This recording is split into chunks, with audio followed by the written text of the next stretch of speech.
मी आपल्या सर्वांचं महाराष्ट्रामध्ये आणि छत्रपती संभाजीनगरमध्ये स्वागत करत आहे। ये काफ़ी महीनों से मेरी बातचीत चल रही थी। आबादास जी यहाँ पे बैठे हमारे नेता विपक्ष है महाराष्ट्र के विधान परिषद में, और हर बार वो जब मुझसे मिलते थे तो वो कहते थे कि IITO की कॉन्फ्रेंस है छत्रपति संभाजीनगर में, आपको आना ही है, आना ही है। और मैंने भी कह दिया था कि आऊँगा मैं, और जैसे कि मैंने प्रॉमिस किया था मैं आ गया, लेकिन मैं ये नहीं दिखाने आ गया कि कोई पॉलिटिशियन अपना प्रॉमिस फुलफिल कर सकता है, क्योंकि बहुत बार वो होता भी नहीं है। लेकिन आज आने की वजह यही है क्योंकि ये जो टूरिज्म क्षेत्र है, पर्यटन क्षेत्र है, मुझे लगता है ये काफ़ी इंपॉर्टेंट एक सेक्टर बन चुका है हमारे देश के लिए और हमारे लिए। देखिए, अगर आप देखें तो महाराष्ट्र ऐसा एक स्टेट है, जैसे बंगाल हो, जैसे बिहार हो, जैसे गुजरात हो, जैसे मध्य प्रदेश हो, जैसे कर्नाटक हो, जैसे जम्मू हो, कश्मीर हो, लद्दाख हो, अन्य सारे राज्य जो है हमारे, मिजोरम हो, आसाम हो, हमारे देश में हर एक राज्य में टूरिज्म को स्कोप है। हमारे देश में हर एक राज्य के हर एक जिले में कुछ ना कुछ ऐसे है जो हमारे संस्कृति से जुड़ा हुआ है, किसी धर्म के साथ जुड़ा हुआ है, किसी संस्कार के साथ जुड़ा हुआ है, कोई ऐतिहासिक घटना के साथ जुड़ा हुआ है। लेकिन हमारे देश में हर एक जिले में, हर एक तालुके में ऐसी कोई बात है जो हम दुनिया को दिखा सकते हैं। और शायद यही बात ढूंढते हुए, यही बात देखने के लिए, यही बात पाने के लिए तभी लगभग 200 साल पहले यूरोप से काफ़ी सारे जो ट्रेडर्स थे, जो डिस्कवरर्स थे, वो ये देश है कहाँ, भारत है कहाँ, ये देखने आए। फिर बाद में वो हमारे यहाँ सरकारें बनती गई उनकी, हमारा स्वराज्य चला गया, फिर स्वराज्य जीत चुके हैं, 75 साल हो चुके हैं। लेकिन आज भी अगर मैं देखता हूँ तो अपने इतिहास में काफ़ी सारी ऐसी बातें हैं जैसे जहाँ से हम प्रेरणा ले सकते हैं, स्फूर्ति ले सकते हैं और इसी को लेके आगे जा सकते हैं।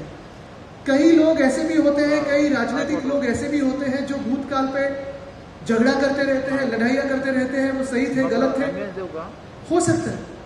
लेकिन मैं ये मानता हूँ कि मेरी जनरेशन जो है, अपनी जनरेशन जो है, वो यही देखते हैं कि भूतकाल से क्या प्रेरणा ले, उस पर ना ज़्यादा वक्त बिताए, उस पर ना झगड़े, लेकिन उस भूतकाल को हमारे अच्छे भविष्य के लिए कैसे इस्तेमाल किया जाए, क्योंकि इसी पे हमें ध्यान देना जरूरी है।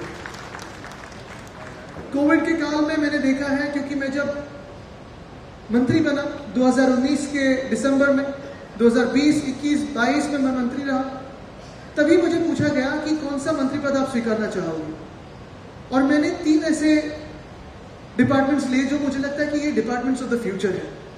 पहला था पर्यावरण, क्योंकि पर्यावरण अगर आप देखें, आजू बाजू में भी देखें, अगर आप देश भर में या दुनिया भर में देखें, तो कल न्यूयॉर्क में बाढ़ आ चुके थे।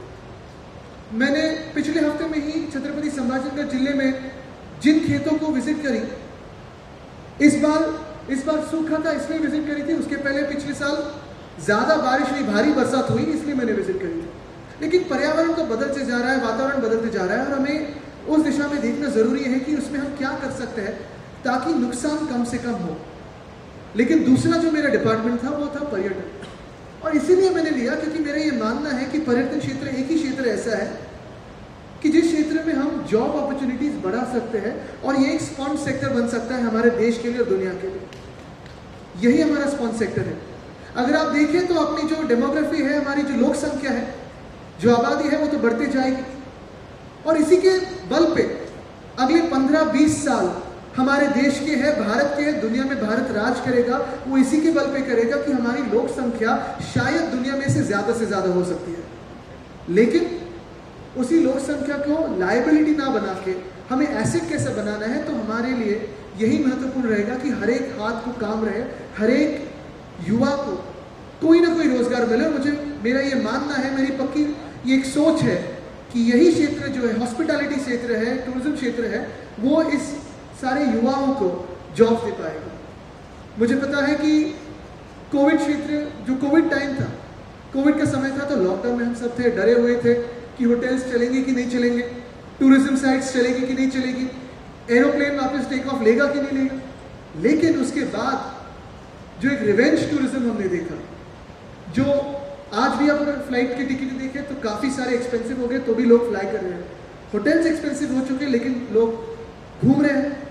टूरिज्म साइट्स अगर आप देखें तो पूरी फुल रहते हैं। हमारे मानसून बरसात में तो हमारे फोर्ट्स पे छत्रपति शिवाजी महाराज के जो किले हैं वहाँ तो ट्रैकिंग काफ़ी चलती है। और इसी का एडवांटेज लेते हुए हमने काफ़ी सारी पॉलिसीज़ महाराष्ट्र में ला चुके हैं हमने और लाने की कोशिश करी है। पहले तो ऑफ कोर्स एग्री टूरिज्म, आप ही के साथ हमने एग्री टूरिज्म की पॉलिसी बनाई। हर एक फार्म पे, हर एक अगर आप देखें तो किसान को ताकत देने की हमने कोशिश की।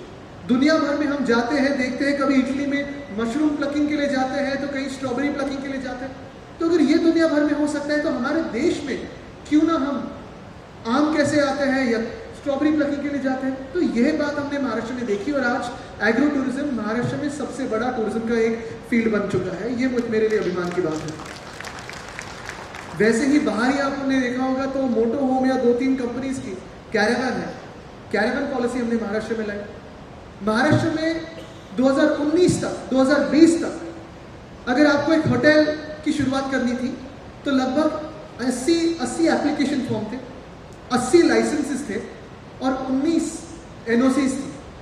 हमने वो सब बदल के, और गवर्नमेंट महाराष्ट्र में मेरे जो सेक्रेटरी थे, मेरे जो सारे साथीदार थे अन्य डिपार्टमेंट्स थे, उनके साथ हमने काम किया और 80 लाइसेंस से हमने 10 लाइसेंस पे उसे ला चुके हैं। 19 एनओसी से लेके 9 सेल्फ सर्टिफिकेट्स पे हम ला चुके हैं। मुझे लगता है ये ताकत है टूरिज्म की, क्योंकि टूरिज्म अगर आगे लेके जाए तो हमारे राज्य को, हमारे देश को प्रगति करने का एक मौका मिलेगा।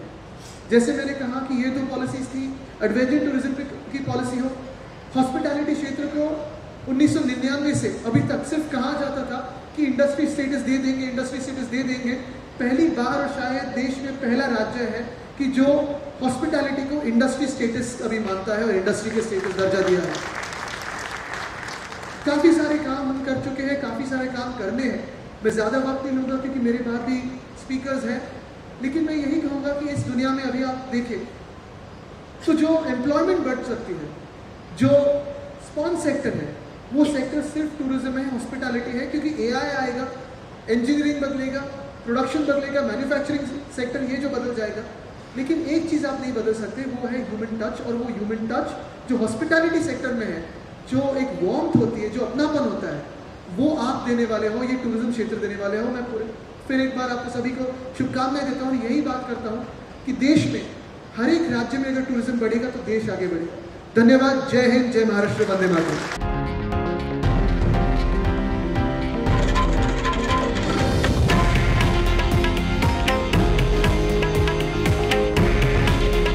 हे आहे देशातील नंबर 1 न्यूज नेटवर्क आणि आपण पाहत आहात TV9 मराठी। काळजी तुमची, हित महाराष्ट्राचं।